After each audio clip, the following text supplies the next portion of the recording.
The Rookie is a free serialized audiobook meant for mature audiences.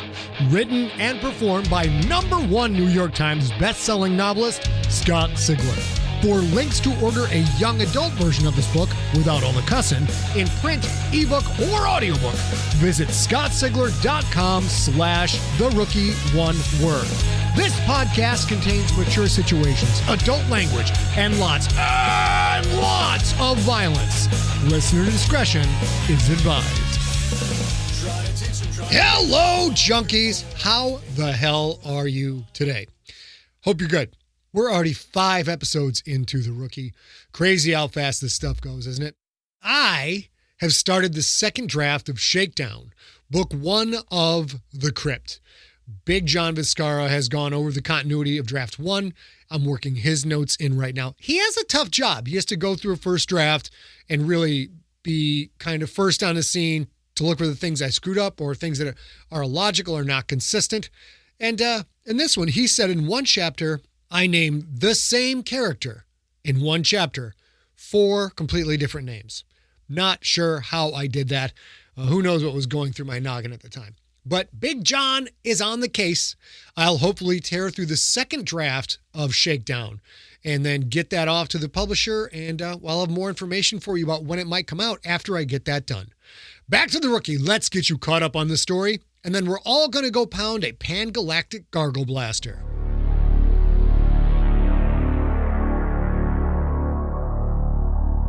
Previously on The Rookie.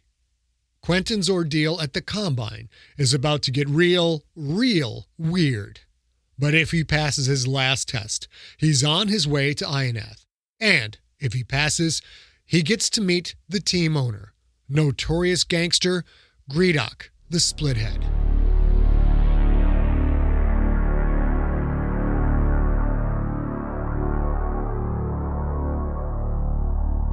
The second day, the computer awoke Quentin and told him to dress. He followed directions and didn't have to wait long before the door opened and something started to come through, to float through. Quentin jumped away from the door, his back hitting the small cell's wall. It floated at chest height, a white, tapered, flattish creature about 4 feet across and 6 feet long. At the outer edges of the body, thick skin moved in undulating waves, like the long wings of a stingray or skate. A row of 6 deep, black sensory pits lined the creature's curved front. It was a member of the race called the Hurrah. Oh my goodness, the creature said. Are you all right? The creature hadn't said it because Quentin didn't see movement from anything that might be a mouth. He realized that the words came from a small metal machine strapped to the creature's back. He recognized the creature as a resident of one of the 5 gas giant planets that made up the Hurrah Tribal Accord. He'd never seen one in person, just on holos as GFL refs. He'd also studied them in classes that taught every Purist Nation child how to kill the subraces. The common nursery rhyme jumped unbidden into his head. A punch in the pit, any of them will do. Grab the wings and pull down, so blessed are you. Bring up your knee, oh so high. Let this enemy of high one die. He remembered that this kind of move put sudden compression on the Hurrah's heart, causing it to rupture. The Hurrah sensory pits combined to produce a kind of sonar that let them see everything via sound waves. A curled tentacle sat outside the leftmost and rightmost black pit, the Hurrah equivalent of hands. It wore a pack of some kind on its back, an orange and black pack with many compartments and pockets. Quentin stared for a second before he realized his hands were balled up into tight fists. Who the hell are you? I'm the Kraken's team doctor. You may call me Doc. Please relax, my good man. I'm here for your physical. I don't get a human doctor. The Hurrah make excellent doctors, I assure you. I've been studying multi-species sports medicine for 50 years. I realize that my appearance may be a bit startling to you, Quentin, but I pose no danger. Now sit back and relax. Doc reached a tentacle into his backpack and came out with a bracelet done in a bluish metal. Please disrobe and hold out your wrists. I want a human doctor. Well, that's fine, but I'm the team doctor for the Ionath Krakens. And if you want to play for the Krakens, I have to examine you. If you want to go back to the PNFL for another year, so you can find a team with a human doctor, well, that is your prerogative.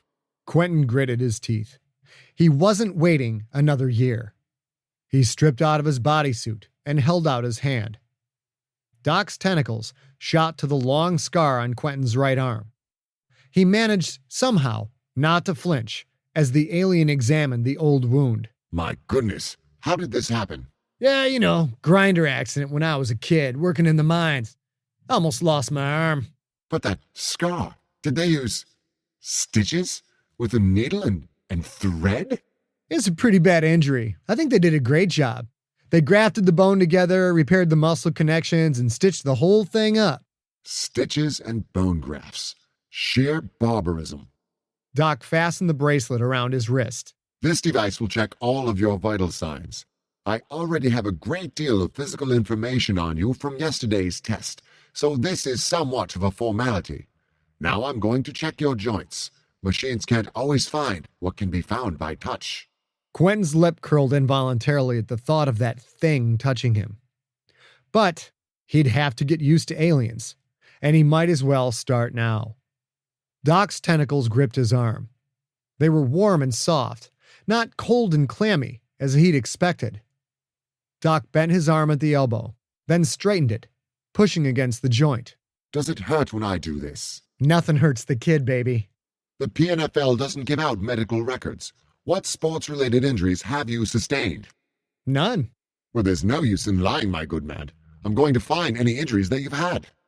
You can search all you want. Doc continued looking. After 5 minutes of gentle poking, prodding, and bending, he stopped. He pulled the device off Quentin's wrist, looked at it for a moment, then returned it to his backpack. How is it that you played football for 4 years and yet you have no injuries? Quentin shrugged. Well, let's just say I don't get hit very much. Yes, well, I suppose you don't. Now we have just one more test, Quentin. We must check you for a hernia. Quentin's heart sank. He'd forgotten about that most invasive part of the sports physical. You don't gotta check shit. I don't have one. I do need to check. Now please, stand. Oh, man. Now cough. Fuck you. Cough again. Kiss my ass. And once more. Bullshit. And with tentacles on his testicles, Quentin's career in the GFL began. Chapter 4. The Team. Quentin spent 2 days at the Combine, but experienced nothing as arduous as the initial test, nor as disturbing as his exam with Doc. League officials continued to test his reflexes, his strength, and his endurance. The initial exam created a baseline of his physical capabilities. Subsequent tests further developed that analysis and were combined with extensive measurements of intelligence, analytical thinking, and mental reaction time. Meal trays slid through a slot in his cell walls 3 times a day, the same times every day. The best of that food tasted like a bland nothing, and the worst like some kind of rancid sawdust. He ate it anyway. Quentin wondered if the food would be like this on the Kraken's team bus. The thought made him shudder. He wanted some good old-fashioned National Light cooking. After his last test, a holographic video game that had him slapping colored balls in a pre-described pattern as fast as his hands could move, Quentin returned to his cell to find new clothes laid out on his metal bunk. Loose-fitting sweatpants and a sweatshirt, new Nike football shoes and socks, all in the orange and black colors of the Ionath Krakens. An orange and black bag sat next to the clothes, containing a second set of sweats and the clothes he wore when he arrived at the Combine. The last item, the one that really caught his attention, was an Ionath Kraken's jersey. A jet black jersey. It had an orange number 10 with white trim on the front and the back. He was glad to see he'd kept his old number from the Raiders. The orange, black, and white Kraken's logo sprawled over the left shoulder. The stylized Kraken represented the huge oceanic predator native to Quith, the Concordia's capital planet.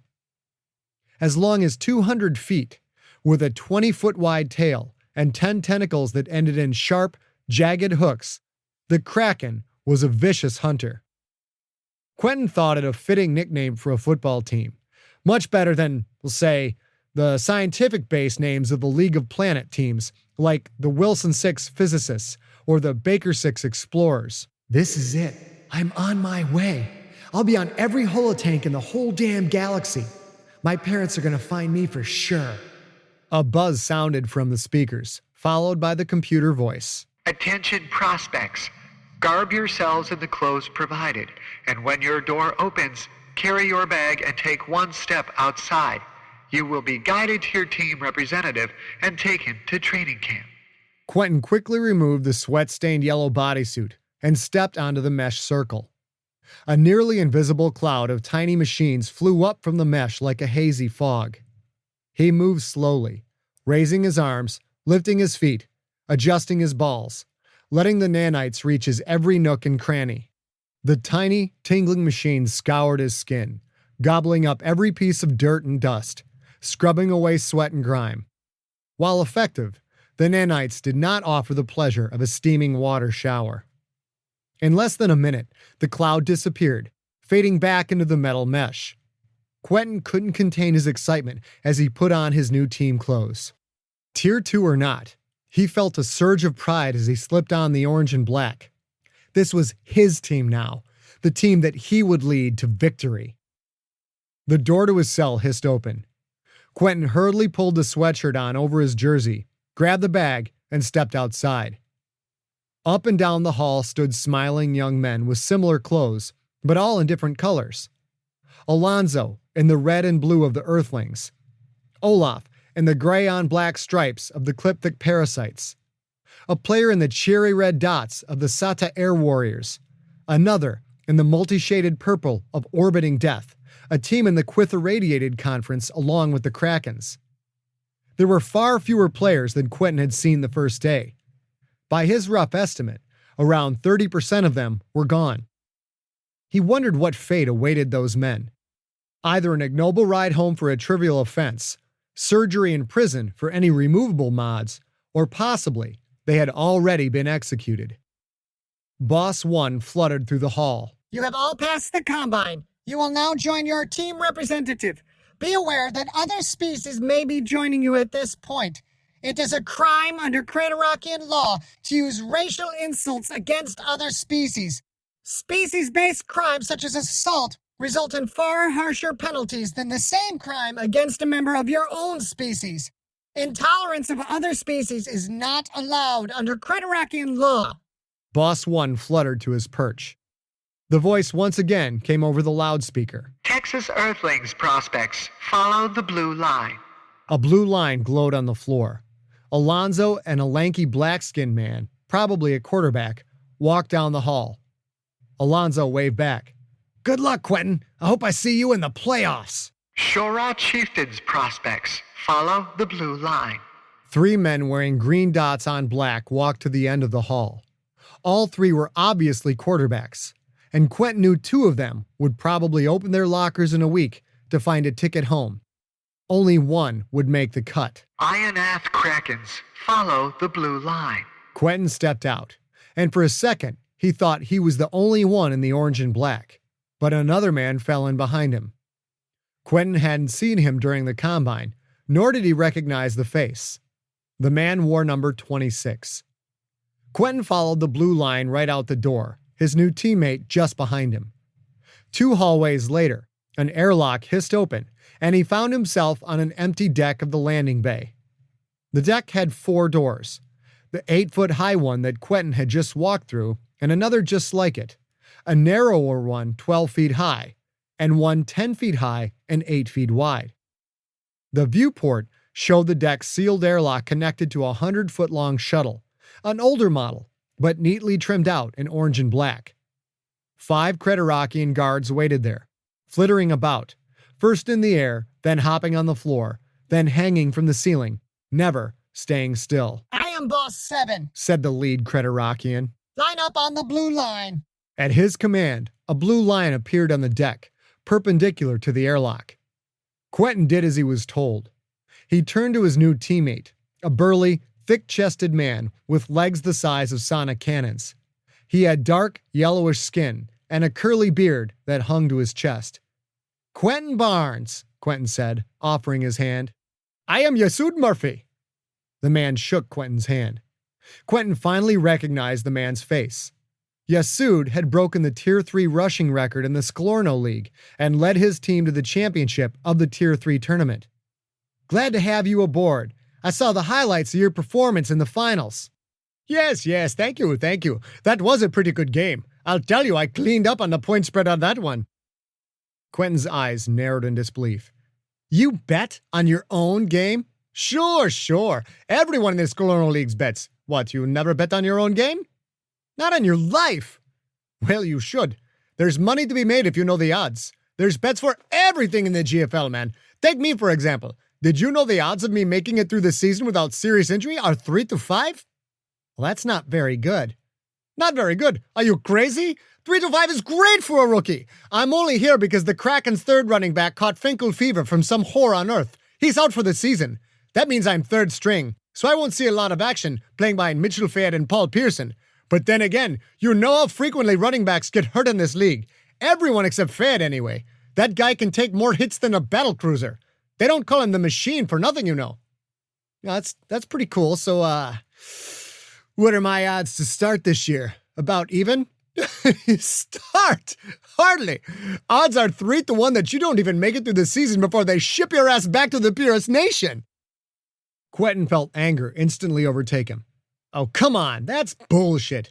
No, I saw the odds. It's 3 to 1. "Why the hell is that?" "Well, you're a nationalite. You've probably never even met other species face to face, let alone played with them. Did you know that only 20% of Purist Nation rookies make it through their first season?" Quentin shook his head. He'd had no idea his people held such a dismal success rate. "It's true. You backwater jokers usually can't handle the interspecies dynamics. Hell, I've got 1,000 on you dropping out before the season is even half over." Quentin paused a moment, trying to control his anger. "Then you made a big mistake, pal." Yasud shrugged. "Well, we'll see. You know, you win some, you lose some." Quentin started to speak when the 12-foot-high airlock hissed open. 2 Sklorno stepped onto the deck. Quentin had seen them on the net before, but never in person. They were tall, probably 9 feet apiece, 12 feet long if you counted the tail that extended past their legs. Translucent chitin covered black skeletons and ghostly images of semi-translucent internal organs. They reminded Quentin of full-body human x-rays he'd seen in his childhood schoolbooks. Coarse black fur jutted out at every joint. Their legs practically screamed speed and leaping. Translucent 2-foot segments, folded back like a grasshopper's legs, ended in a thick pad of a foot with 5 long, splayed toes. The legs supported a slender body stalk that curved backwards like a bow. 2 long arms, coils of translucent, boneless muscle 3 feet long, jutted out from 3/4 of the way up the trunk, in the approximate position where a human female's breast would be. Each Sklorno wore an orange and black jersey, with the numbers 81 and 82 respectively, on the trunks just below their coiled arms. Even though he'd seen Sklorno heads a few times on the web, they still took some getting used to. 2 curled raspers hung at the top of the body stalk, just below the head, partially covered by a chitinous chin plate. When unrolled, the raspers reached to the floor. Hundreds of tiny teeth coated each rasper. They could tear through almost anything. Back in the war times, stories abounded that the Sklorno ate their enemies, and humans were supposed to be a particular favorite. The head itself was nothing more than a softball-sized block of oily, coarse hairs. The Sklorno heads didn't require a lot of volume, as the brain was located in a long column on the back of the trunk. 4 boneless eye stalks, each a pebbly, deep magenta, jutted out from the furry black ball. The eye stalks moved independently, like intelligent snakes on the head of the mythical Medusa. Boss 7 shouted something in the high-pitched click-and-squeal Sklorno language. The Sklorno walked up to the blue line, eye stalks waving as they examined every angle of the flight deck. Quentin fought down a wave of revulsion and felt grateful the two were wearing jerseys. Otherwise, there was no way to tell them apart. Number 81 stood on Quentin's right side. Number 82 stood to the right of number 81. Number 81's raspers rolled out, wet with saliva. A thin strand of drool dangled from the left rasper, wetly swinging down the 8 feet to the floor. To Quentin's dismay, the freakish, see-through alien turned and spoke to him. You are Quentin Barnes? Quentin nodded in acknowledgement. The creature lowered itself, rear legs folding up like a grasshopper's. In that position, it stood just under 6 feet tall and actually looked up at Quentin. I am Denver. It used its tentacle arm to point at the other. And this is Milford. A fresh string of drool dripped down from Denver's left rasper. Quentin fought the urge to turn away. The one called Milford extended its legs so it could look over the top of Denver and down at Quentin. You are a great thrower. I look forward to catching many passes from you. Denver suddenly turned, momentum throwing a strand of drool to land on the deck. No, I am looking forward to catching many passes thrown by him. I will catch the majority of the passes. No, I will catch the majority of the passes. Denver's eye stalks waved wildly, and tentacle arms whirled in a threatening pattern. No, you will be on the sidelines watching me catch passes. Milford's body suddenly began to shake, sending streamers of drool flying all over the flight deck. The boneless arms stretched back, as if to strike at Denver, and suddenly, 5 Creterakians flew between the two Sklorno, brandishing entropic rifles. Cease hostilities! Cease or you will be deported before you can report to your team! As quickly as the flare-up started, it ceased, as Denver and Milford sat down on their tails. They twitched and moved and squeaked, just a little, as if neither was capable of sitting perfectly still or remain perfectly quiet. Their ever-moving eye stalks flittered in all directions. You must be one sexy guy. The girls are fighting over you. Girls? You mean they're females? Yasud rolled his eyes. Don't they teach you backwater purist fucks anything?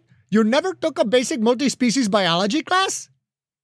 Another nursery rhyme jumped into Quentin's brain. Forgotten for years, but now that he was standing with Sklorno, it came back to him in full clarity, and he imagined that's what his instructors had intended. The crickets have eyes on the tops of their head. Grab them and pull them, and soon they'll be dead. With Satan's soldiers, don't ever be kind. They can't see to sin if you make them blind. Quentin shrugged. I know how to kill him. That's all the biology the nation's concerned with. Yes, that is what I have heard. Sklorno females are the athletes, the soldiers. The males are those little 2-foot-high things, kind of like a furry black ball. Quentin's face wrinkled in surprise, remembering broadcasts showing the small creatures that seemed to throng around the tall Sklorno he now knew to be females. Those things? There's hordes of those. Those are the males? Man, I thought those were pets. Yasud shook his head. The wonderful education system of the purest nation. Quentin again felt very stupid and hickish, and the feeling made him want to hit someone. Hey, wait a minute. I've heard the word Denver before. Isn't that a city on Earth? Yes, the Sklorno, they are football crazy. Once they start playing the game, they assume the name of an Earth city or region, because Earth is the birthplace of football. I didn't know Sklorno could speak English. English is the language of football. You either understand it or you won't get to this level. Sklorno players spend several hours a day working on it, but it's very difficult for them. We'd have no problem, of course, and the key can understand it well enough, even though they can't speak it for shit.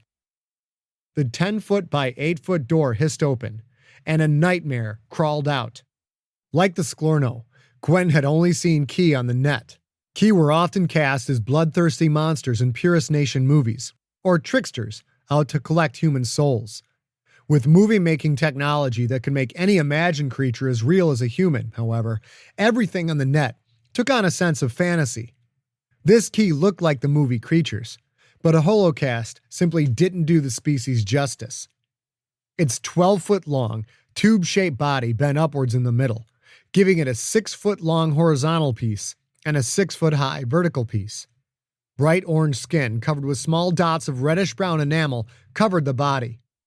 6 legs stuck out from the sides of the horizontal segment, each leg a thick, 10-jointed affair, just over 4 feet long. 2 more limbs protruded up from each side of the vertical body.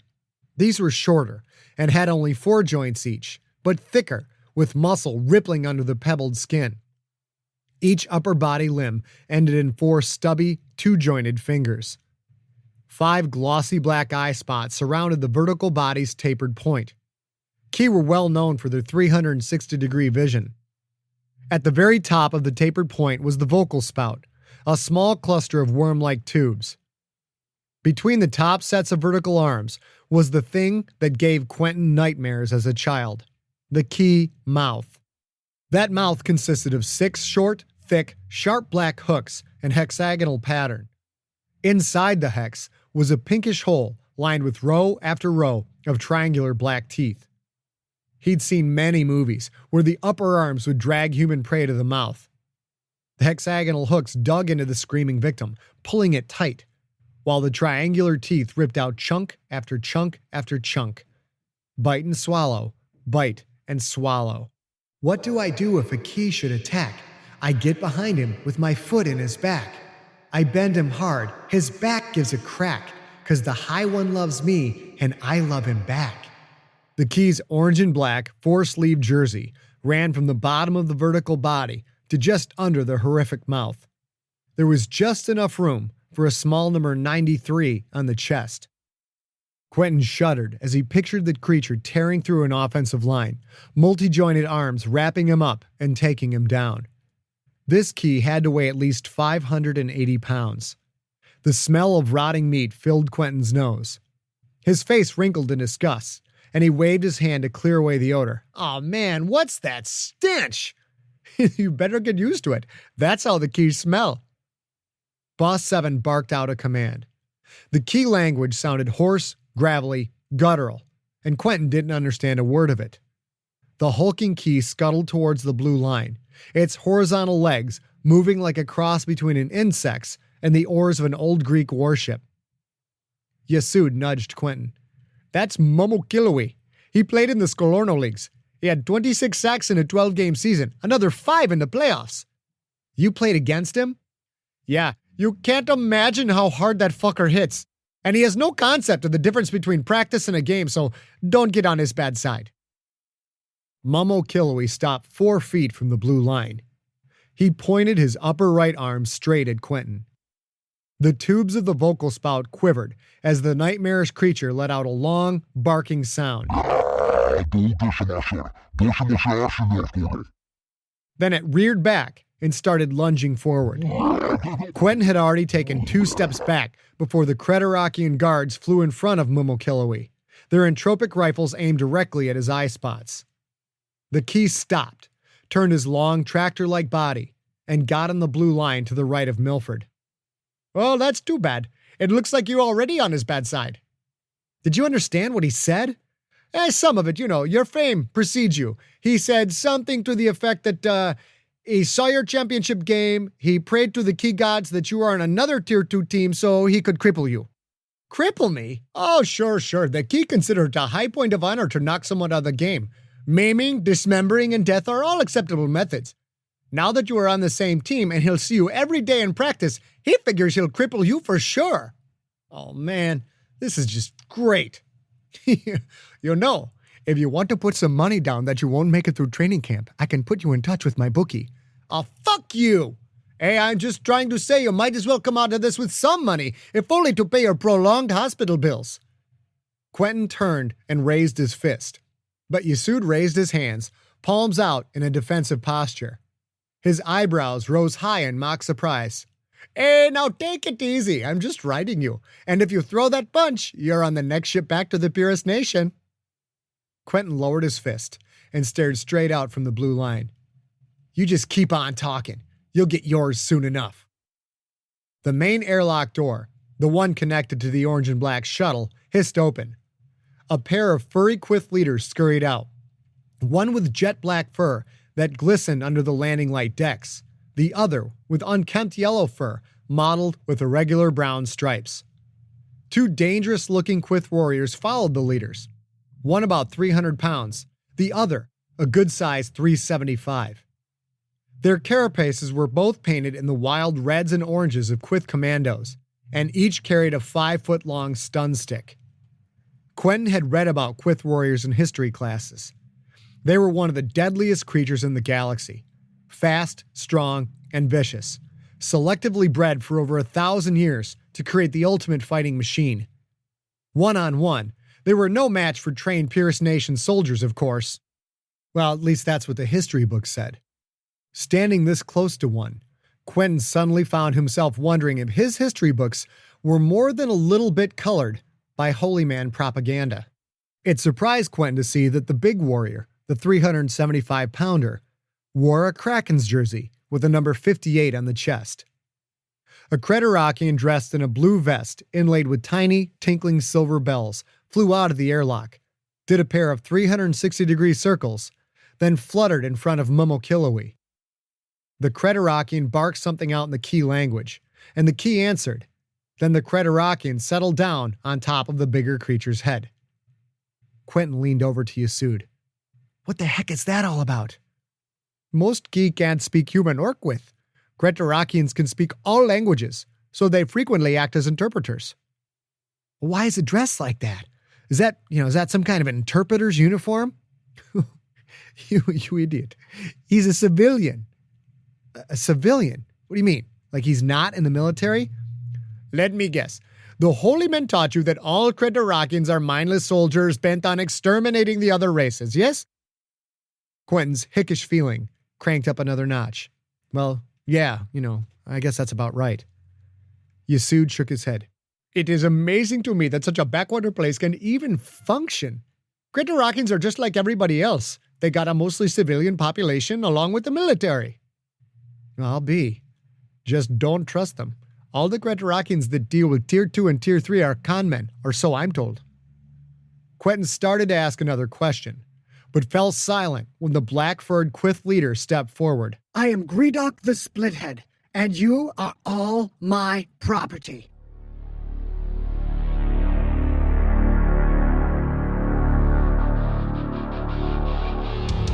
You have been listening to The Rookie, Book 1 of the Galactic Football League series. Produced by Ariok Morningstar with post-production by Steve Rickyberg. Written and performed by Scott Sigler. For more information on the author and more free stories, go to scottsigler.com. Theme music is the song The Kids Are Coming For You by the band Superweapon. Superweaponband.com. You're kinda sick.